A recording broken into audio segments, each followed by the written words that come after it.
Warahmatullahi taala wabarakatuh. Waalaikumsalam. Pada pagi ini kita ada proses untuk mengacau bubuk Ashura sempena menyambut Ma'al Hijrah. Seterusnya kita tanya kepada pengelola kita macam mana cara-cara untuk membuat bubuk Ashura ni. Assalamualaikum Encik Musa. Waalaikumsalam. Berapa kilo ni kita nak kacau ni Encik Musa pagi ni? Untuk kawan semua, ya kita buat 6 kilo tepung beras. Bahan-bahan dia seperti buah, kacang, macam-macam banyak lagi ya bahan-bahannya.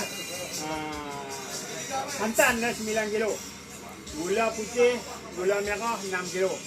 Belanja untuk proses ni berapa banyak Encik Musa belanja dia tu? Kos keseluruhan belanja untuk 6 kilo ni lebih kurang RM300 lah. RM300 lah. RM300 komplit lah tu. Kali Mana? dengan buah kacang, apa jagung, semua kali. Berapa jam ni Kita proses? banyak juga gunakan bahan-bahan dalam tin seperti jagung dalam tin, kacang, semua banyak dalam tin pada yang fresh pada. Proses kacau ni berapa lama Encik Musa ni? Proses kacau ni lebih kurang 5 jam lah selalunya. Dia sebab apa kita tak mau buat cara renggang, kita buat cara perlahan-lahan. Kita ada panggil siapa-siapa lagi Musa untuk ni, untuk tengok ni Cik Haji. Untuk Datuk pengetahuan semua lah. Ini disponsor oleh MAN. MAN Catering. Mesin ni disponsor. Bahan-bahan untuk bubuk Ashura ni disponsor oleh Jun dekat mana? Masa Sun Oil.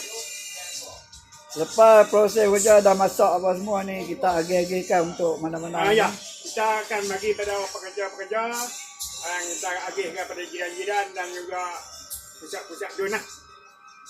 Jun Bekal. Okey, terima kasih Cik Musa atas maklumat Cik Musa tadi. Terima kasih saya ucapkan.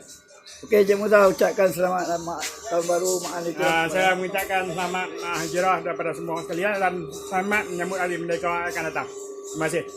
Assalamualaikum Cik Musa. Waalaikumsalam. Musa, aman. Dia mulak ni.